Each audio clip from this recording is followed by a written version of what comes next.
तो आज हम लोग इतिहास में जो मौर्य साम्राज्य कर रहे थे उसी में आगे किया जाए। अशोक का धम हो गया था। अशोक के धम के बाद अशोक के अभिलेखों की बात की जा रही थी। अशोक के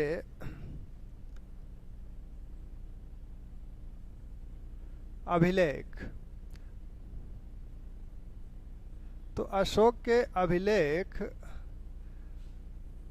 थोड़ी सी बात हुई थी अशोक के अभिलेख पर कि ये कितने प्रकार के अभिलेख हैं, जिसमें ये कहा जाता है कि शिलालेख, स्तंभ लेख और गुहा लेख। हालांकि ये सभी शिला या पत्थर पे ही बने हुए हैं, फिर भी ये इनका जो नामकरण किया जाता है ये शिलालेख,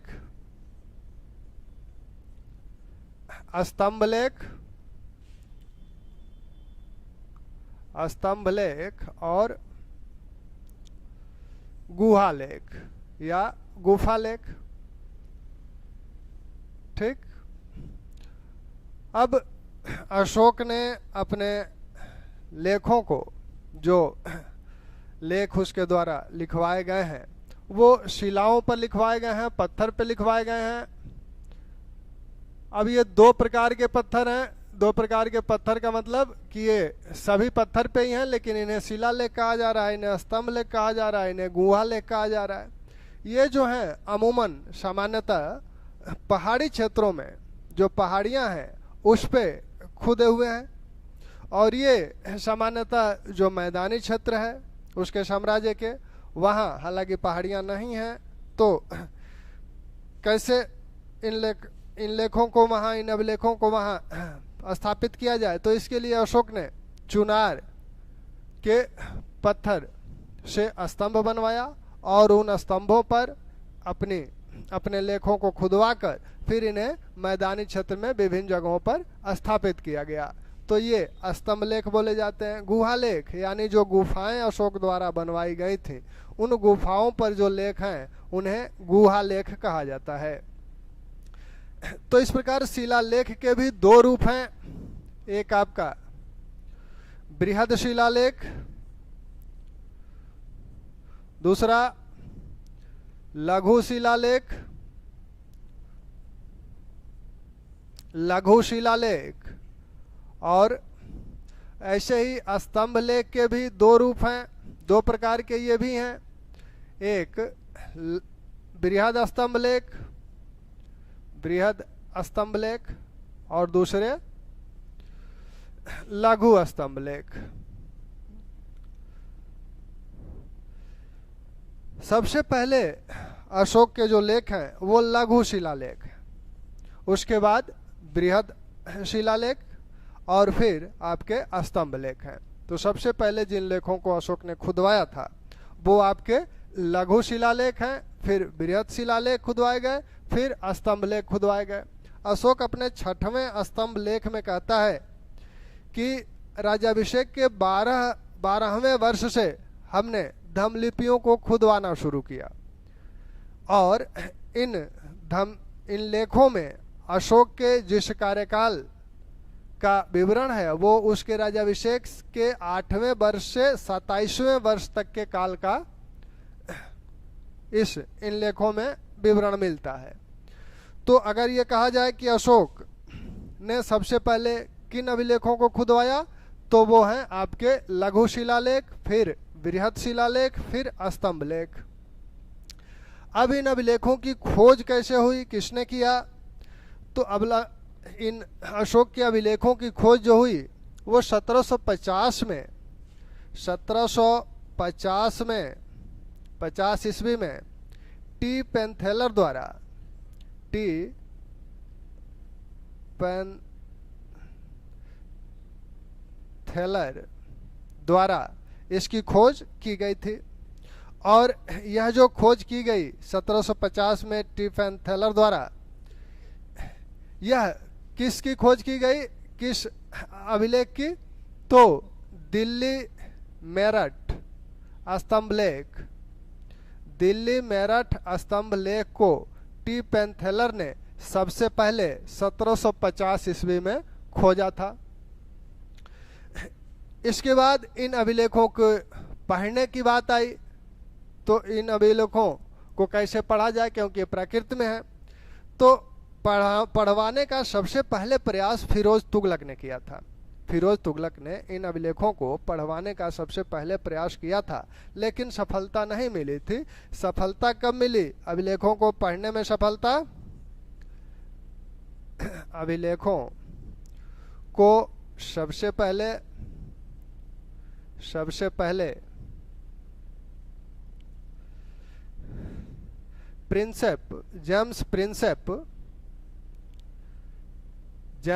जेम्स प्रिंसेप ने कब पढ़ा था?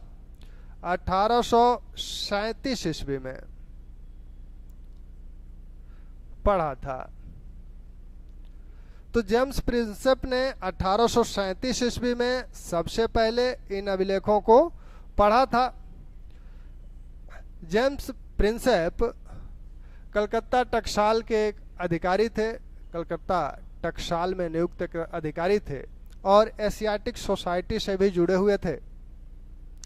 तो इन्हीं के प्रयत्नों से ये अभिलेख पढ़े गए। लेकिन इन अभिलेखों में, अशोक के अभिलेखों में, जैसा कि अशोक की नाम की जो बात की गई थी, तो उसमें बताया गया कि अशोक के अभिलेखों में उसका नाम देवानामपीय या प्रियदर्शी मिलता है।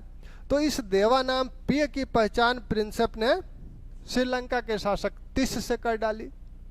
इस देवानामपीय की पहचान प्रिंसेप ने श्रीलंका के शासक तिस से कर डाली। बाद में टर्नर ने यह बताया कि अभिलेखों में जो देवानामपीय है यह श्रीलंका का शासक तिस नहीं है। उन्होंने दीपवंश के आधार पर यह बताया कि यह जो देवानामपीय है यह अशोक है। तो सबसे पहले किसने देवानामपीय को अशोक से समीकृत किया? तो टर्नर ने सबसे पहले बताया कि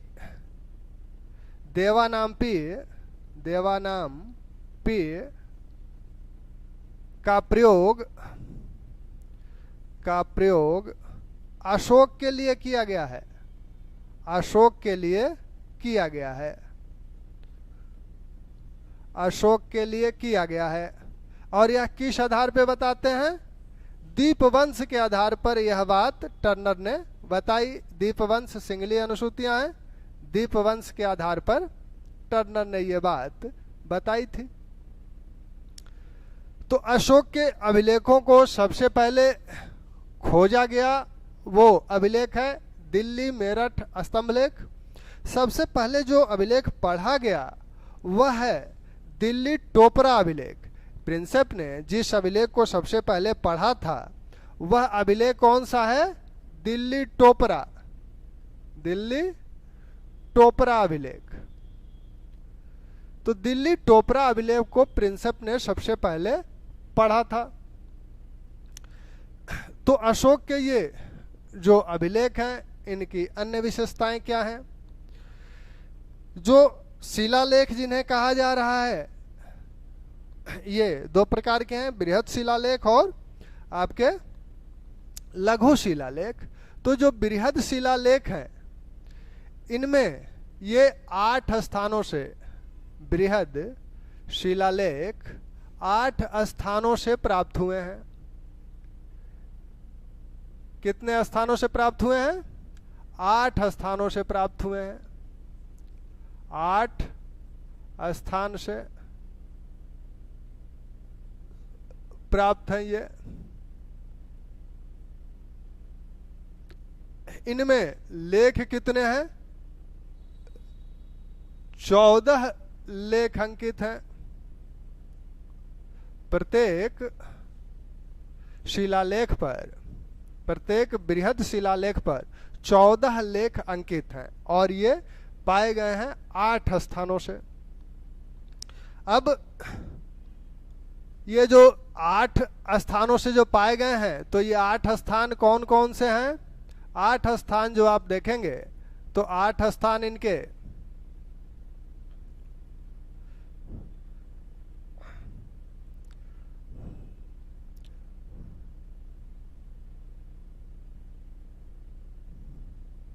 8 स्थान यानी 8 बृहद शिलालेख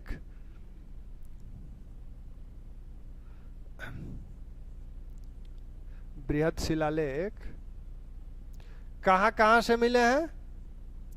तो 8 बृहद शिलालेख जो मिले हैं ये, इनको ध्यान रखिए, ये मिले हैं आपका गिरिनार,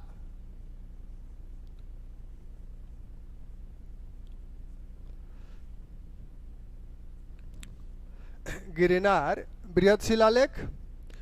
इसके बाद आपका अगर उधर से चलें, ऊपर से चलिए तो भौगोलिक स्थिति के अनुसार चलिए तो आपका पहला शिलालेख मानशेहरा,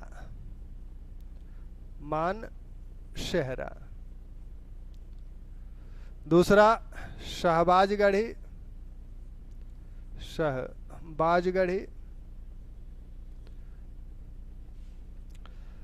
आपका फिर कालशी,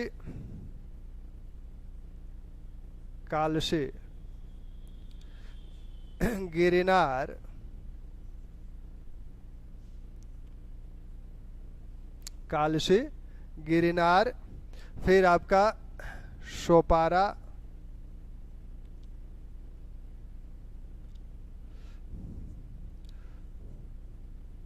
धौली, जौगढ़,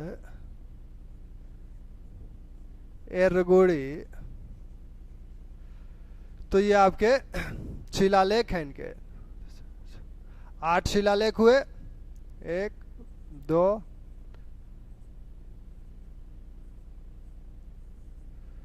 अब ये मानसेहरा और शहबाजगढ़ी कहाँ है? मानसेहरा और शहबाजगढ़ी पाकिस्तान में है, वर्तमान पाकिस्तान में है।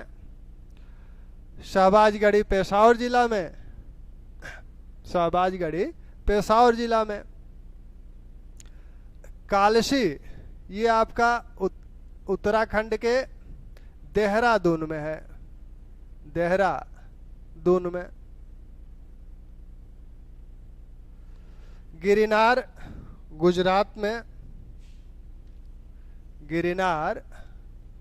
गुजरात में, सोपारा महाराष्ट्र, धौली और जौगढ़ दोनों उड़ीसा में है। एरगुड़ी आंध्र प्रदेश,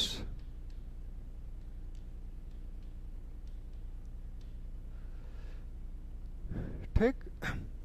अब इन सभी पर 14 लेख अंकित नहीं है। ये जो 2 हैं, धौली और जौगढ़, इन पर 11वां 12वां 13वां लेख अंकित नहीं है,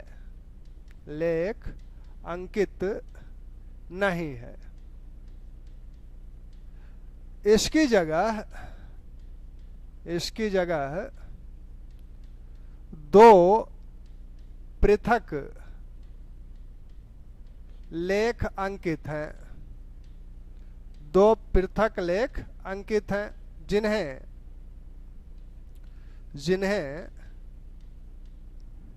कलिंग का पृथक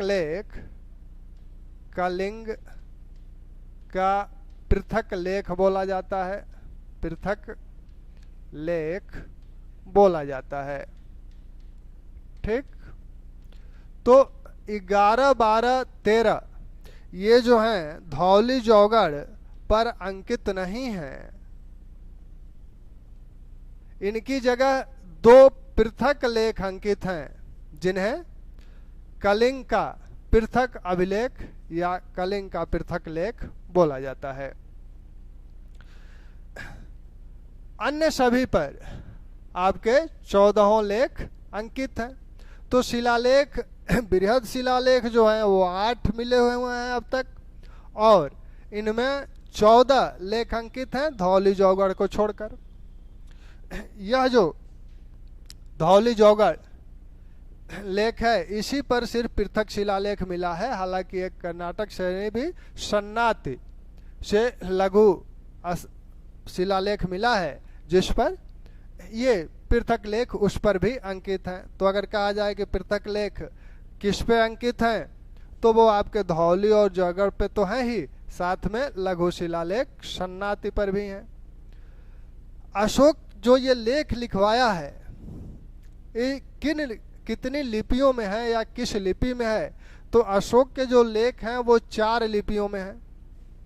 अशोक के जो लेख हैं,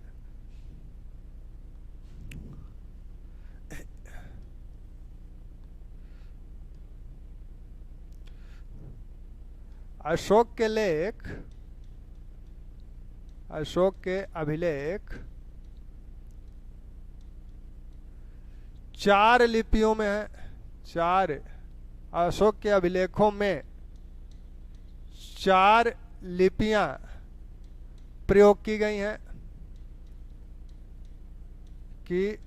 हैं, अब इन 4 लिपियों में बार बार प्रश्न पूछा जाता है कि कौन कौन से वो अभिलेख हैं जिन पर ये लिपियां अंकित हैं। जैसे मानसेहरा और शहबाजगढ़ी, मानसेहरा और शहबाजगढ़ी, शहबाजगढ़ी,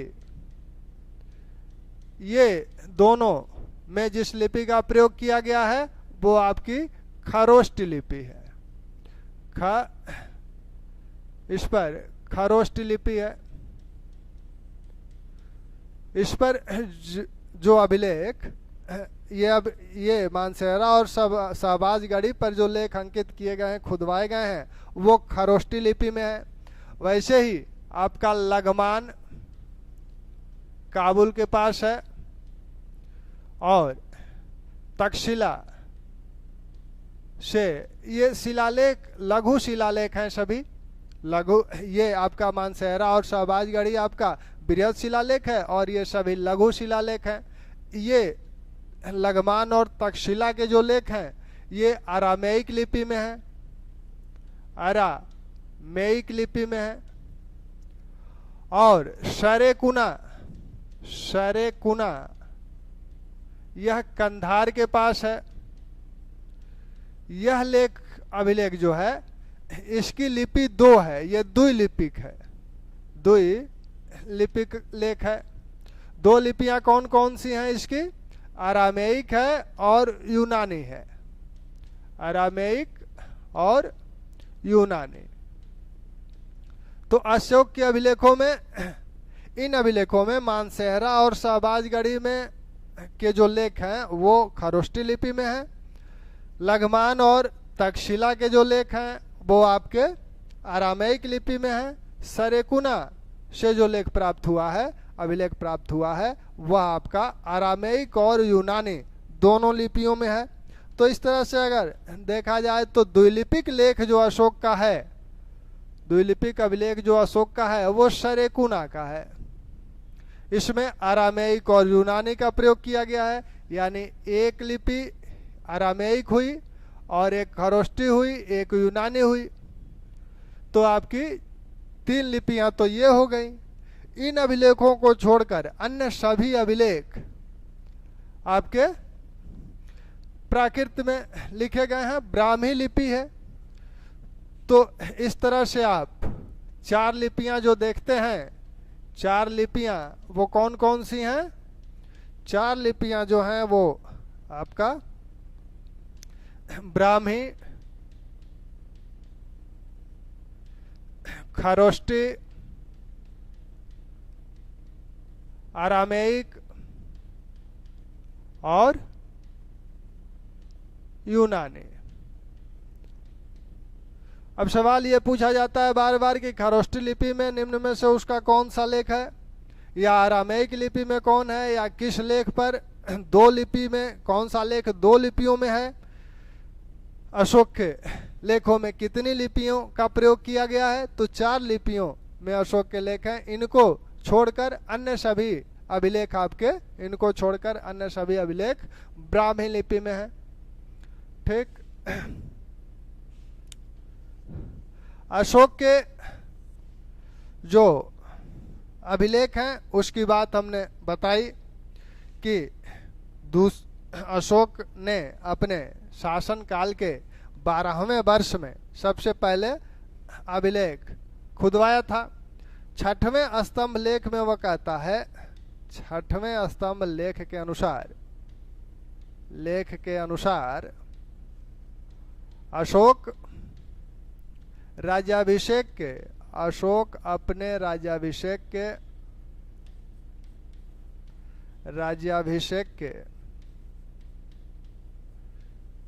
12वें वर्ष से धमलिपियां खुदवाना शुरू किया, धमलिपियां खुदवाया है। और अशोक के ये जो अशोक की धमलिपि है, जो ये लेख है, इन्हें धमलिपि वो कहता है अपने 14वें शिलालेख में। तो ये जो धमलिपि है वह कितने अशोक के कितने शासनकाल, तो शासनकाल अशोक के 8वें, अशोक के राज्याभिषेक के 8वें वर्ष से 27वें वर्ष तक का विवरण इनमें मिलता है, ठीक। तो अशोक के 8वें वर्ष से लेकर और 27वें वर्ष तक का विवरण इन अभिलेखों में मिलता है। ये अभिलेख अशोक ने 12वें वर्ष से लिखवाना शुरू किया। अब इन अभिलेखों को लिखवाने का उद्देश्य क्या है, कारण क्या है, वह इनको शिलाओं पे लिखवाने का उद्देश्य क्या है, इस बात को भी अभी अशोक बताता है। और कहता है अपने 6वें शिलालेख में, वो कहता है, अभी सभी शिलालेखों की बात होगी कि किस शिलालेख में क्या महत्वपूर्ण है, क्या कहा गया है। तो 6वें शिलालेख में अशोक कहता है कि हमने इन्हें पाषाण पर अंकित कराया, जिससे कि ये चिर अस्थायी रह सकें, यानी बहुत दिनों तक रह सकें। जल्दी पाषाण है, पत्थर है, तो बहुत जल्दी टूटेगा, फूटेगा, गलेगा नहीं, तो इसलिए उसने पाषाण पे अंकित करवाया। दूसरी बात वह कहता है कि क्यों अंकित करवाए ये लेख, तो कहता है कि मेरे पुत्र पौत्रादि आदि इसका अध्ययन करें और अध्ययन करके इनका अनुसरण करें, जिससे वो स्वयं तथा उनकी जनता इहलौकिक तथा पारलौकिक सुख प्राप्त कर सके। तो ये लेख इसलिए लिखवाए गए कि उसके जो उत्तराधिकारी हैं वो इसे देखें, समझें, इसका अनुसरण करें, जनता इसे देखे, समझे, अनुसरण करे। अब हम लोग आते हैं बृहद शिलालेखों पे। बृहद शिलालेख जो 8 स्थानों से मिले हैं, ये 8 स्थान आपके मानसेहरा, शहबाजगढ़ी और मानसेहरा,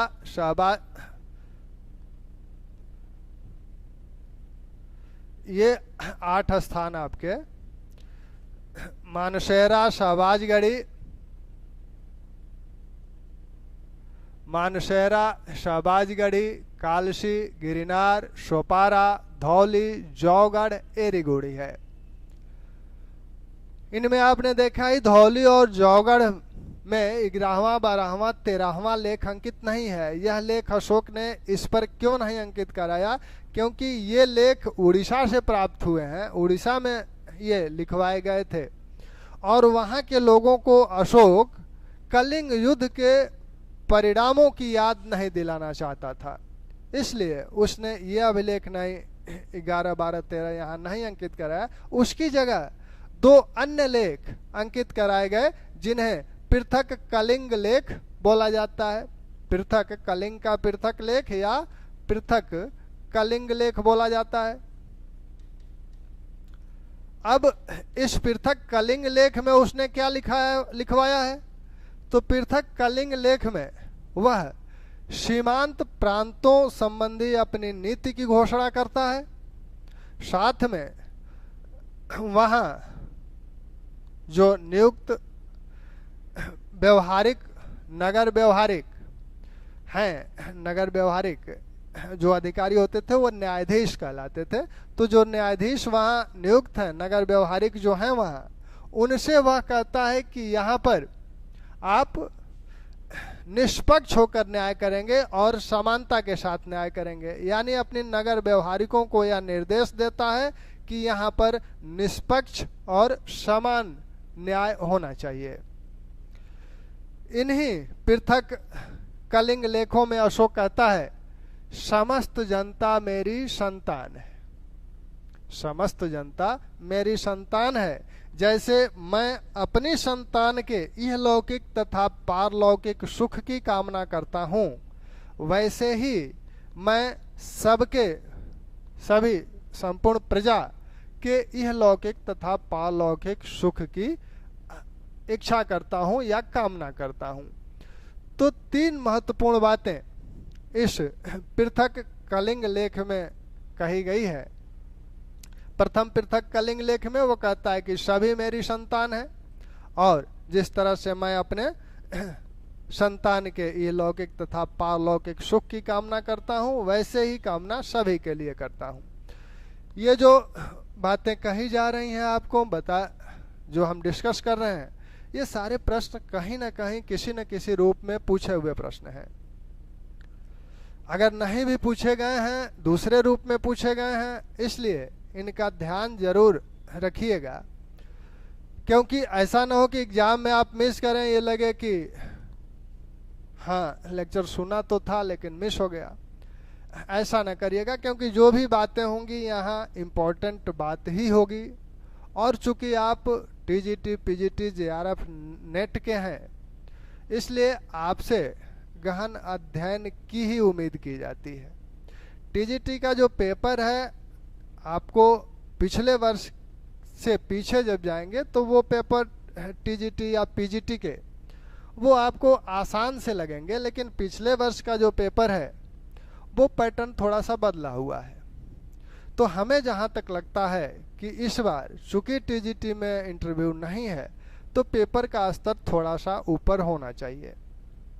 तो उस हिसाब से अपने को आप तैयार रखें, और किसी भी परीक्षा में सामान्य प्रश्नों को इग्नोर बिल्कुल न करें, क्योंकि अगर सामान्य प्रश्न आप गलत करते हैं तो आप उतने ही पीछे चले जाते हैं। क्योंकि मान लीजिए अगर ये कहा गया कि अशोक का राज्याभिषेक किस वर्ष हुआ, अगर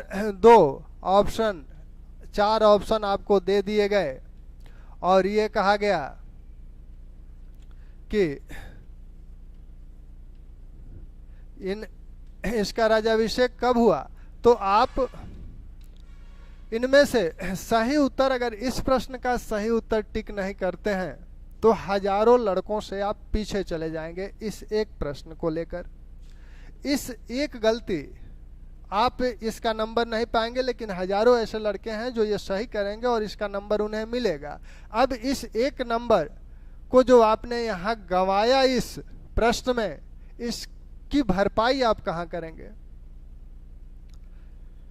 तो ये ध्यान रखिए कि सामान्य जो प्रश्न है वो बिल्कुल गलत ना हो, और पेपर टफ बनेगा।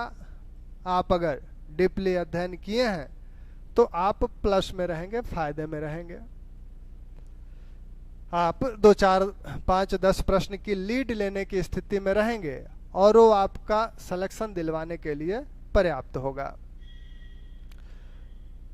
तो हम लोगों ने क्या देखा कि कलिंग का पृथक लेख या पृथक कलिंग लेख में 3 महत्वपूर्ण बातें की गई हैं। वो बातें कौन कौन सी हैं देखिए जरा। ये जो 3 बातें इसमें महत्वपूर्ण कही गई है, एक तो सीमांत प्रांत संबंधी अपनी नीति की घोषणा करता है। वह कहता है कि उन्हें मुझसे डरना नहीं चाहिए, धर्म का पालन करना चाहिए। फिर कहता है कि जो प्रथम पृथक शिलालेख है। प्रथम पृथक में कहता है कि सभी मनुष्य मेरी संतान है, सभी मनुष्य मेरी संतान है। बार बार पूछा जाता है कि किस लेख में अशोक कहता है कि सभी मनुष्य मेरी संतान है। वह प्रथम पृथक कलिंग लेख में कहता है सभी मनुष्य मेरी संतान है। जैसे मैं अपनी संतान के इहलौकिक तथा पारलौकिक सुख की कामना करता हूँ, वैसे ही सबके इहलौकिक तथा पारलौकिक सुख की कामना करता हूँ। फिर क्या बताता है इस पृथक कलिंग लेख में? वह यहाँ कलिंग के नगर व्यवहारिकों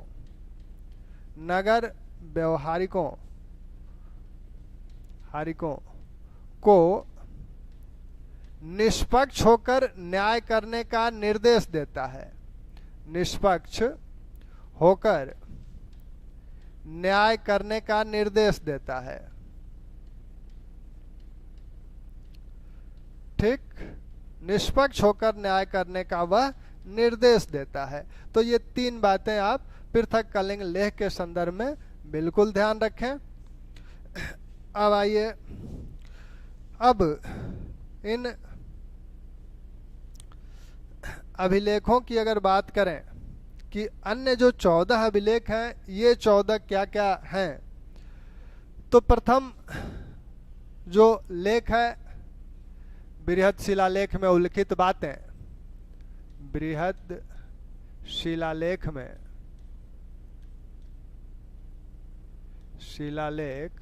में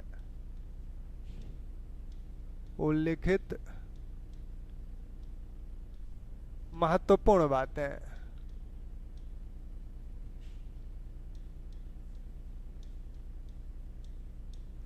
तो बृहद शिलालेख में उल्लिखित जो महत्वपूर्ण बातें हैं, पहले लेख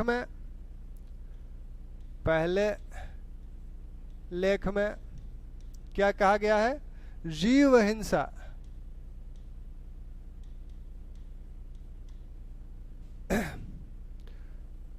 का निषेध किया गया है। अशोक कहता है कि हम जीव हिंसा रोक दिए हैं। हम अपनी पाकशाला में भी, इसी लेख में वो कहता है कि हमारी पाकशाला में भी अब सिर्फ 2 मोर और 1 हिरण मारे जाते हैं। यानी सिर्फ 3 पशु मारे जा रहे हैं, 2 मोर मारा जा रहा है, 1 हिरण मारा जा रहा है। आगे वह इसी लेख में कहता है कि भविष्य में ये भी नहीं मारे जाएंगे, भविष्य में ये भी नहीं मारे जाएंगे। अब आपसे एक नया प्रश्न ये बनता है कि अशोक किस लेख में यह वादा करता है कि भविष्य में मेरी पाकशाला के लिए कोई पशु नहीं मारे जाएंगे, किसी पशु की हत्या नहीं की जाएगी। अगर हत्या नहीं की जाएगी तो सीधी सी बात है कि मांसाहार नहीं होगा। जब पशु पंक्षी की हत्या की जाएगी तभी तो मांसाहारी भोजन, मांसाहारी व्यंजन बनेगा। जब हत्या ही नहीं की जाएगी तो मांसाहारी व्यंजन कैसे बनेगा? तो अगर थोड़ा सा इनडायरेक्टली ये पूछ लिया जाए कि अशोक किस लेख में भविष्य में मांसाहारी न होने का वादा करता है, तो वह आपका पहला बृहद शिलालेख का जो पहला लेख है। अब इन जो बृहद शिलालेख के पहला लेख है, इसे आप अमूमन जो पुस्तकों में प्रयोग किया जाता है विद्वानों द्वारा, वह शिलालेख के संदर्भ में तो प्रथम शिलालेख कह लीजिए, द्वितीय शिलालेख कह लीजिए। तो प्रथम शिलालेख में वह इस तरह का वादा करता है और उसी में बताता है कि हमारी पाकशाला में सिर्फ 2 मोर और 1 हिरण मारे जाते हैं। अब दूसरे लेख में वह क्या कहता है? दूसरे लेख में अशोक बड़ा महत्वपूर्ण लेख है और बार बार इससे प्रश्न पूछे जाते हैं। इसमें कहता है कि हमने मनुष्यों और पशुओं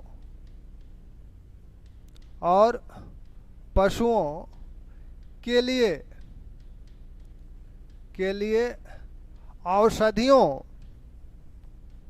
औषधियों तथा अस्पतालों की व्यवस्था की है। तो औषधियों तथा अस्पतालों की व्यवस्था की है। ठीक, तो इस में वह कहता है कि हमने मनुष्यों और पशुओं के लिए अस्पतालों की व्यवस्था की है। अब ये अस्पताल कहाँ कहाँ बनवाए गए हैं, इसकी भी बातों बताता है। इस दूसरे लेख में वह कहता है कि मेरे द्वारा जो अस्पताल बनवाए गए हैं वो दक्षिण में औषधियों की जो व्यवस्था की गई है वो दक्षिण अपने राज्य में तो की ही गई है, अपने राज्य से बाहर भी हमने की है। अपने राज्य से बाहर यवन राज्यों में भी किया है। यवन राजा अंत्योक का नाम इसमें लेता है और कहता है कि अंत्योक और उसके पड़ोसी यवन राज्यों में हमने इसकी व्यवस्था की या कराई। दक्षिण के लिए कहता है कि दक्षिण के 5 राज्यों का या राजाओं का उल्लेख ये करता है और इसी लेख में वो कहता है दक्षिण के 5 राज्यों का उल्लेख होता है, यानी अशोक के वैदेशिक नीति से संबंधित या उसके साम्राज्य निर्धारण में भी इस अभिलेख का प्रयोग किया जा सकता है। वो किस संदर्भ में, कि वह बताता है कि अंत्योक और उसके पड़ोसी यवन राज्यों, उसके पड़ोसी यवन राज्यों में इस तरह की व्यवस्था की गई है। यहां सिर्फ एक यवन राजा का उल्लेख करता है, अंत्योक का। फिर कहता है कि दक्षिण में हमने चोल, पांड्य,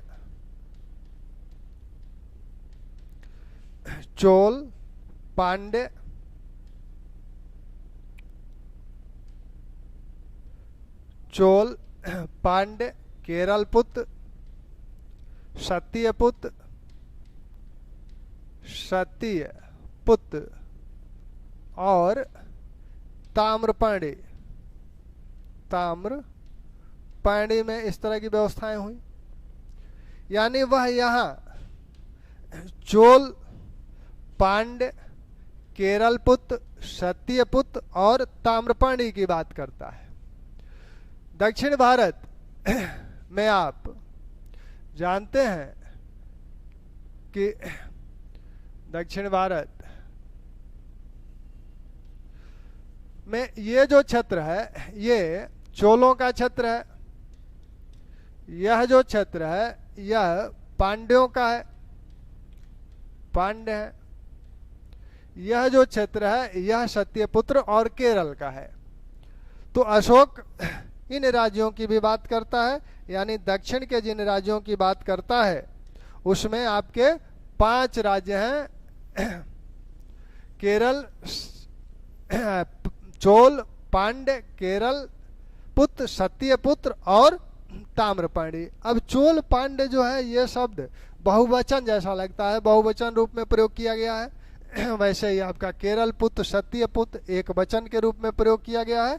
तो इतिहासकारों का मानना है कि ये राज्य हैं, ये राज्य के रूप में इनका उल्लेख किया गया है और इनका उल्लेख राजाओं के रूप में किया गया है। यह जो ताम्रपाणी है यह श्रीलंका है। ठीक, तो द्वितीय शिलालेख में ही अशोक दक्षिण के इन 5 राज्यों का उल्लेख करता है। अब आइए तृतीय शिलालेख में वो क्या कहता है, तीसरे लेख में क्या कहता है। तीसरे शिलालेख में अशोक कहता है कि हमने क्या किया,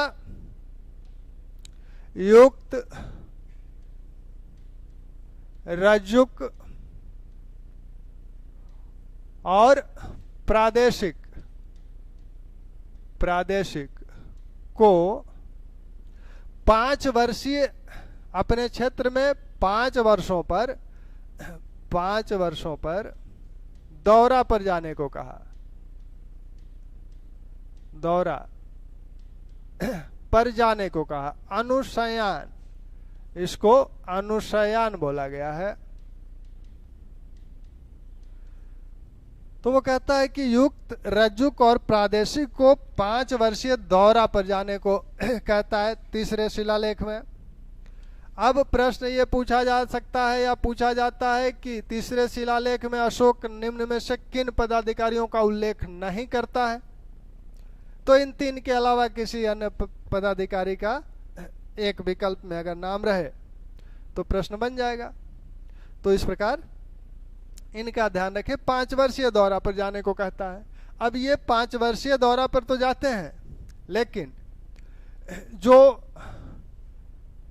उज्जैनी और तक्षशिला है वहां के महामात्र 3 वर्ष पर दौरा पे जाते हैं। तो यहीं थोड़ा सा यह भी ध्यान रखिए, उज्जैनी और तक्षशिला में 3 वर्ष पर दौरा पर जाते थे। तो अगर ये पूछा जाए कि महामात्र कहाँ 3 वर्ष पर दौरा पर जाते थे, तो उज्जैनी और तक्षशिला में, अन्य सभी जगह 5 वर्षों पे दौरा पे जाते थे। अब ये दौरा पर जाकर करते क्या थे? ये अपने प्रशासकीय कार्यों को निपटाते थे, अपना प्रशासकीय कार्य करते थे और साथ में धर्म संबंधी कार्य भी करते थे। लोगों को धर्म के विषय में उपदेश आदि देते थे, उन्हें समझाते थे, बताते थे। ठीक। चौथे लेख में अशोक जो उल्लेख करता है वह भेरी घोष की जगह है। भेरी घोष की जगह धम घोष की बात करता है। धम घोष, भेरी घोष की जगह वह धम घोष की बात करता है। तो चौथे लेख में वह भेरी घोष को अच्छा नहीं मानता, धम घोष को अच्छा मानता है। ठीक। 5वें लेख में, 5वें शिलालेख में अशोक कहता है कि अभी तक किसी ने धम महामात्रों की नियुक्ति नहीं की थी। हमने अपने राज्याभिषेक के 13वें वर्ष धम महामात्रों की नियुक्ति की। धम महामात्रों की नियुक्ति की, महामात्रों को नियुक्त किया।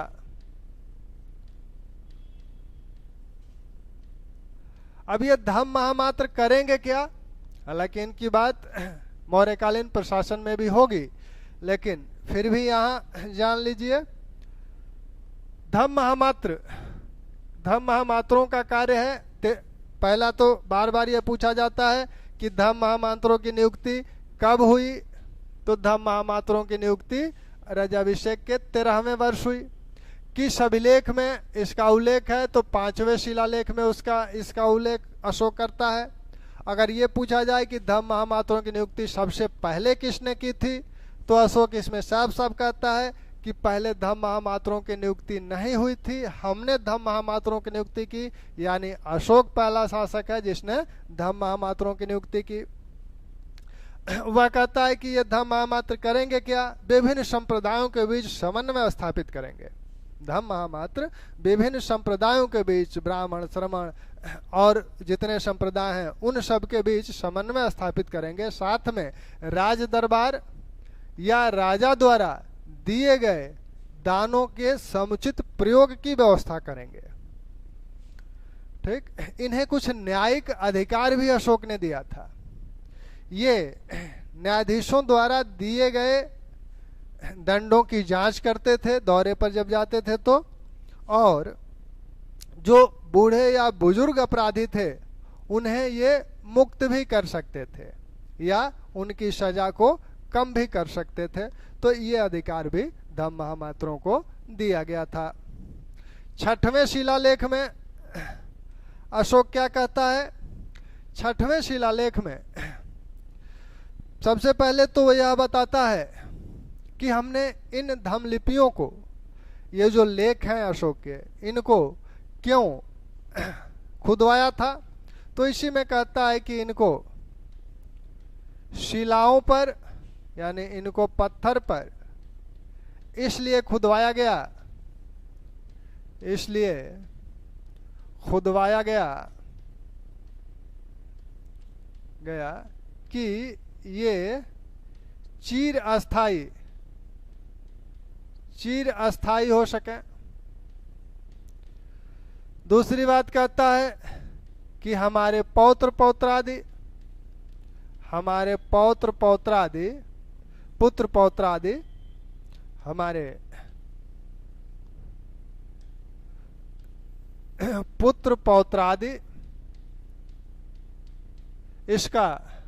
इनका अनुसरण कर सकें, इसको पढ़ें, देखें और इसका अनुसरण करें। आ नहीं रहा है कुछ।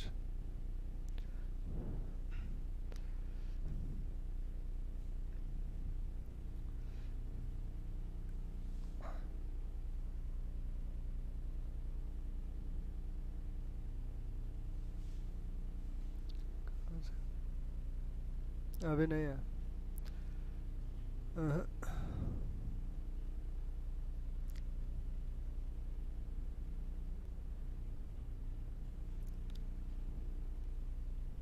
नहीं, कहाँ से गया? इधर से कहीं से तो नहीं है।